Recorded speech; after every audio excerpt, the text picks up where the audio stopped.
ये love story Aditi और अजय की है। दोनों एक दूसरे से हद से ज़्यादा प्यार करते थे। हर पल साथ रहना, घूमना फिरना और घंटों फ़ोन पर बात करना दोनों के लिए आम बात थी। दोनों एक दूसरे के बिना एक दिन भी नहीं गुजार पाते थे। दुनिया की नज़र में वो प्रेमी जोड़े की तरह थे, पर उन्होंने एक दूसरे को कभी प्रपोज नहीं किया था। दोनों एक दूसरे को अपना बहुत अच्छा दोस्त समझते थे और ऐसे ही वक्त गुजरता चला गया। दोनों एक दूसरे के साथ इतने खुश थे कि उनको किसी और की ज़रूरत नहीं पड़ती थी। हमेशा एक दूसरे के साथ वक्त गुजारा करते थे। एक दिन सुबह से लेकर शाम तक अदिति अजय को कॉल और एसएमएस करती रही, पर अजय का कोई रिप्लाई नहीं आया। अदिति बहुत परेशान और बेचैन हो गई। सुबह से उसने अजय को न जाने कितने कॉल और एसएमएस किए, पर उसको कोई जवाब नहीं मिला। अदिति को कुछ समझ नहीं आ रहा था, वो क्या करे। देखते देखते रात के 2 बज गए।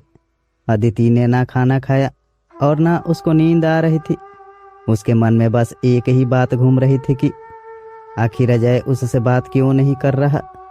अदिति ने एक लास्ट एसएमएस किया, अगर मैं तुमको इतनी बुरी लगती हूँ तो अब मैं तुमको दोबारा कभी एसएमएस या कॉल नहीं करूँगी। इसके बाद भी जब अजय का कोई रिप्लाई नहीं आया तो अदिति जोर जोर से रोने लगी और पता नहीं कब वो रोते रोते सो गई। दूसरे दिन जब अदिति की आंख खुली तब उसने सबसे पहले फ़ोन को उठाया और देखा उसमें एक मिस कॉल थी जो अजय के थी। अदिति ने बिना कुछ सोचे समझे तुरंत अजय को फ़ोन लगाया। जैसे ही कॉल रिसीव हुआ वो ज़ोर ज़ोर से चिल्लाने लगी, तुम्हें हो क्या गया है? कल मैंने कितने कॉल और मैसेज किए, तुमने एक का भी रिप्लाई नहीं दिया। तुम समझते क्या हो? और ना जाने क्या क्या वो एक ही सांस में बोलती चली गई। अजय ने बड़ी शांति से उत्तर दिया, देखो कल मैं बहुत बिजी था और मैं अब रोज रोज तुमसे बात नहीं कर सकता। मेरे भी कुछ सपने हैं और मुझे अपने करियर पर फोकस करना है। इतना कहकर अजय ने फ़ोन काट दिया। अदिति के पैरों तले से ज़मीन खिसक गई। वो समझ नहीं पा रही थी आखिर अचानक ऐसा क्या हुआ जो अजय उससे बात नहीं करना चाहता। वह जोर जोर से रोने लगी और उसके सामने फ्लैशबैक चलने लगा। अजय के इस बदले हुई रूप के बारे में उसने कभी सपने में भी नहीं सोचा था।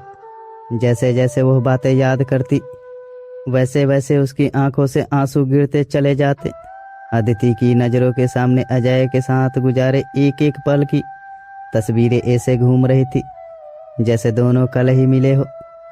पर ये दोनों जानते थे उनका रिश्ता 7 साल से ज़्यादा पुराना है। वह अपने आप को कमज़ोर, अकेला और दुखी महसूस कर रही थी। इससे पहले हर मुश्किल में अजय उसके साथ था, पर इस बार वह अकेली थी और उदास थी। अदिति एक ही दिन में इतने टूट गई कि वह सुसाइड करने की सोचने लगी। शाम के समय अदिति ने हिम्मत करके अजय को कॉल किया। अजय ने फ़ोन उठाते ही कहा, मैं अभी बहुत बिजी हूँ, तुमसे बात नहीं कर सकता, और फ़ोन रख दिया। अदिति के नंबर से रात 8 बजे अजय को फ़ोन आता है। फ़ोन सुनकर अजय ज़ोर ज़ोर से रोने लगता है और कहता है, यह सब मेरी गलती है, मेरी गलती से ये सब हुआ है, इसका जिम्मेदार बस मैं हूँ। और रोते हुए घर से हॉस्पिटल के लिए निकल जाता है। यह कॉल अदिति की माँ ने किया था क्योंकि अदिति का एक्सीडेंट हो गया था और हॉस्पिटल में अदिति अजय का नाम ले रही थी। जैसे ही अजय हॉस्पिटल में पहुंचता है अदिति की आंख खुलती है और वो कहती है, आखिर मैंने क्या किया है जो तुम मुझसे बात नहीं करना चाहते? तुम्हारे बिन मैं जी कर क्या करूंगी? मुझे मर जाने दो। अजय की आंखों से आंसू गिरने लगते हैं और वो कहता है, गलती तुम्हारी नहीं, किस्मत की है। मेरे दिल में छेद है और मैं बस कुछ ही दिनों का मेहमान हूँ, इसलिए मैं तुमसे दूर जाना चाहता था ताकि तुमको दुख ना हो। अदिति अजय का हाथ पकड़कर मुस्कुराती है और आंखें बंद कर लेती है।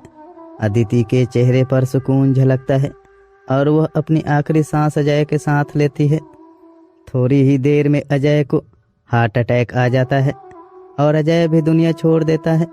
बहुत किस्मत वाले लोग होते हैं जिनको इस संसार में सच्चा प्यार मिलता है, और उससे ज़्यादा किस्मत वाले लोग वो होते हैं जो पूरी ज़िंदगी साथ गुजारते हैं, दोनों साथ साथ जीते हैं और साथ साथ मर जाते हैं। दोस्तों, अगर आपको ये कहानी अच्छी लगी हो तो मेरे वीडियो को लाइक करके चैनल को सब्सक्राइब ज़रूर करें।